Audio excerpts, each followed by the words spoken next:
These are the engines that professional arborists stake their livelihoods on every single day, and some of those engines run for decades without dying, while others eat repair budgets alive within a few years.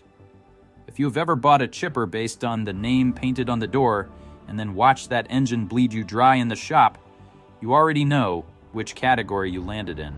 By the end of this video, you will know exactly what experienced crews actually buy, and more importantly, why they buy it.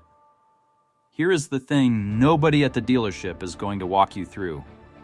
Vermeer, Bandit, Morbark, those names carry real weight in this industry. And they should, but not one of those companies builds the engine that goes inside their machines. Caterpillar builds it. John Deere builds it. Cummins builds it. Kubota, Perkins, and a handful of others build it. The chipper manufacturer drops that third-party engine into their steel body, bolts on their logo, and rolls it onto the showroom floor. What that means for any arborist writing a check is that the brand debate everybody loves to have is actually the wrong conversation. The right conversation is about what engine is sitting under that hood. Vermeer has been at this since 1978, when they built their first brush chipper, the BC 1600, and sold several hundred units in the first few years. Bandit started 5 years later in 1983, when Mike Morey Sr. and 6 employees built the first brush Bandit in a pole barn in Remus, Michigan. Morbark goes back even further, to 1957, founded by Norval Morey in Wynn, Michigan, and they earned their reputation in the 1970s by building the world's first whole tree disc chipper. 3 legendary companies, decades of combined experience, and none of them manufacture the engine. Once you understand that, everything else in this conversation clicks into place. Browse any thread on Arborist site or TreeBuzz where working arborists compare notes and the same engine names surface over and over. John Deere, Caterpillar, Cummins, Perkins, Kubota, always diesel at the professional level, always turbocharged, and almost always paired with a comment about dealer proximity that matters just as much as the engine itself. One arborist described his Bandit BC 1500 with the John Deere 4-cylinder diesel running like new at 1900 hours. Another talked about a Perkins 115 horsepower turbo diesel in a BC 1250 that ran flawlessly for 10 years before he sold the machine. These are not lucky outcomes. Numbers like those come up repeatedly in professional circles because the engines behind them were built for this kind of punishment. The engine drawing the loudest and most consistent praise from working arborists is the John Deere PowerTech 4.5-liter 4-cylinder, known in the industry as the 4045. Multiple chipper brands spec it into their mid-range machines, and Deere rates it around 10,000 hours in hard applications like mining and logging, which is already a significant number for anyone doing the math on a machine purchase. Operators report going well beyond that threshold under lighter conditions, and one forum contributor shared that his John Deere 6.8-liter engine had passed 40,000 hours without the head ever coming off. That figure comes from a forum account rather than a manufacturer document, but it points to something real about how these engines respond when the maintenance gets done right. In the larger whole tree class, Caterpillar is the name attached to the highest hour machines showing up in the used equipment market. And the numbers there are hard to argue with. The 2017 Morbark and active listings carried over 10,700 hours on a Cat engine. A 2008 Peterson showed 10,560 hours on a Cat with a midlife rebuild logged around 4,000 hours. On the compact end, Kubota earns respect that borders on reverence in arborist conversations, with one reseller reporting a Kubota D905 at 20,000 hours, still showing crosshatch on the cylinder walls.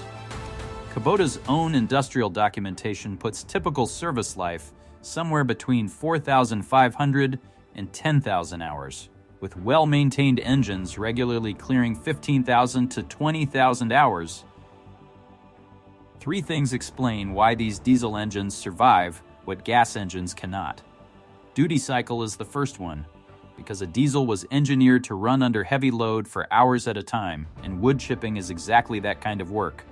Torque is the second factor, with a turbocharged diesel delivering its power at lower RPM, which means the engine is not straining to accomplish what a gas unit would be screaming through. And fuel efficiency ties it together, with diesel burning roughly 20 to 30% less fuel than a comparable gas engine doing identical work, which is not just an economic advantage, but a direct indicator of how hard the engine is working per hour. And this is where the conversation gets complicated, because a split is happening right now across the arborist community, driven entirely by emissions regulations.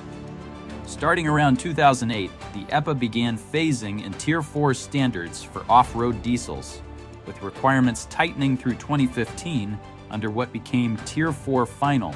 Any diesel above 74 horsepower now carries a diesel particulate filter, a diesel oxidation catalyst, and in most cases a diesel exhaust fluid system. Operators who bought new machines after those regulations landed know exactly what comes with that equipment.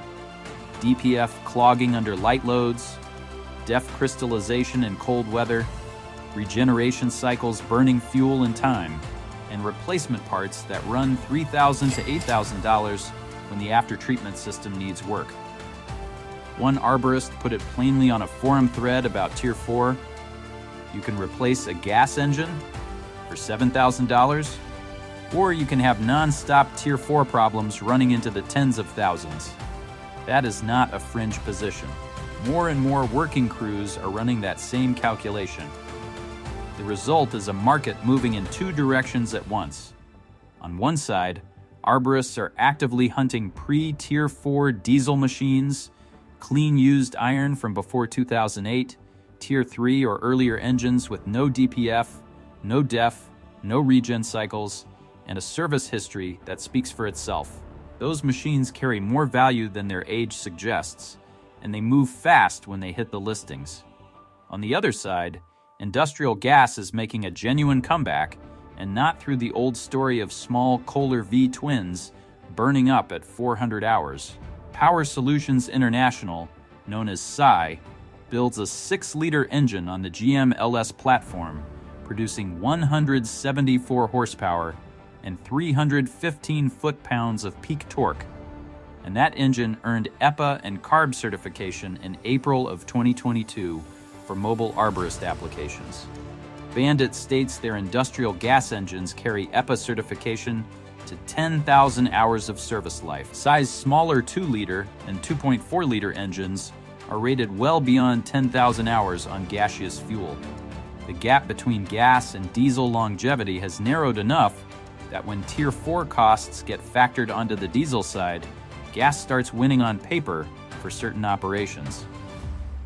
A Morbark sales representative, as relayed by a buyer on the forums, acknowledged that gas and diesel machines deliver similar production numbers in the field, with the diesel version costing $25,000 to $30,000 more upfront.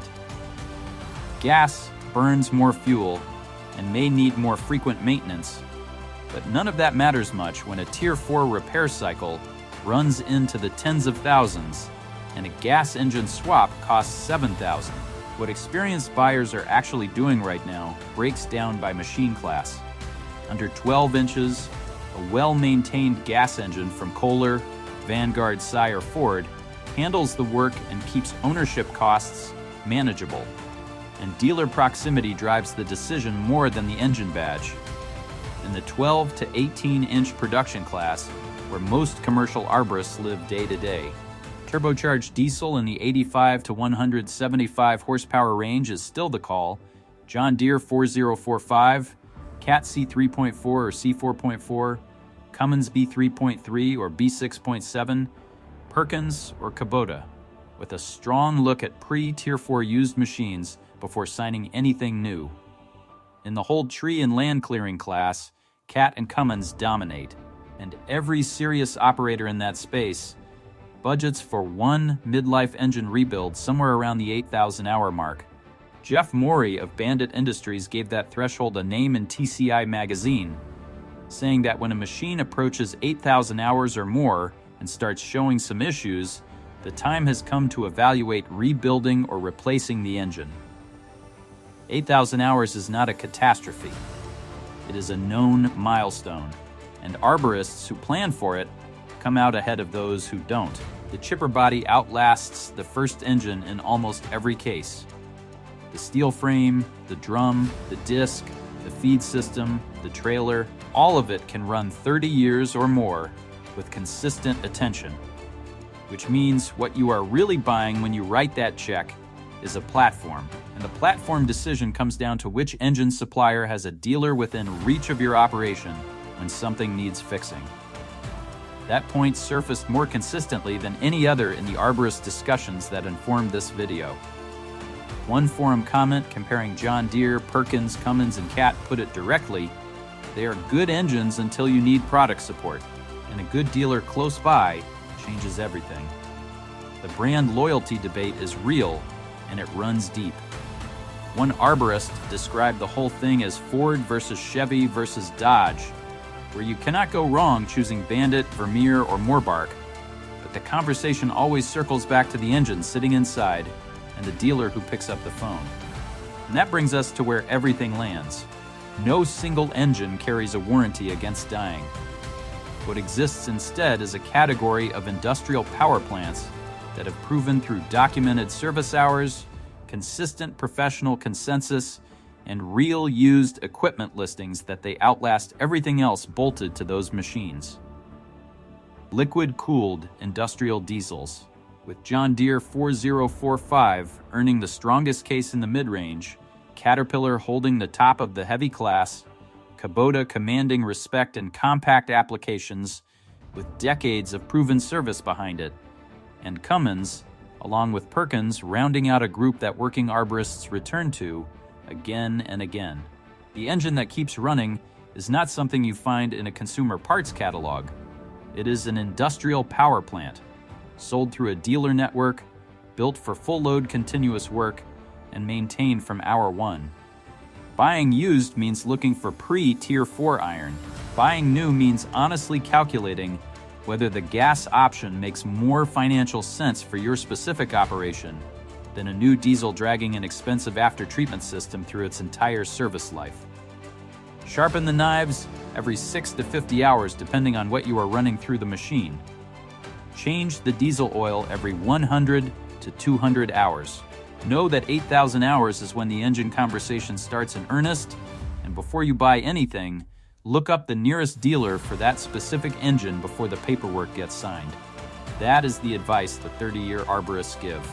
Not the name on the door, the engine under the hood, and the person who answers when you call.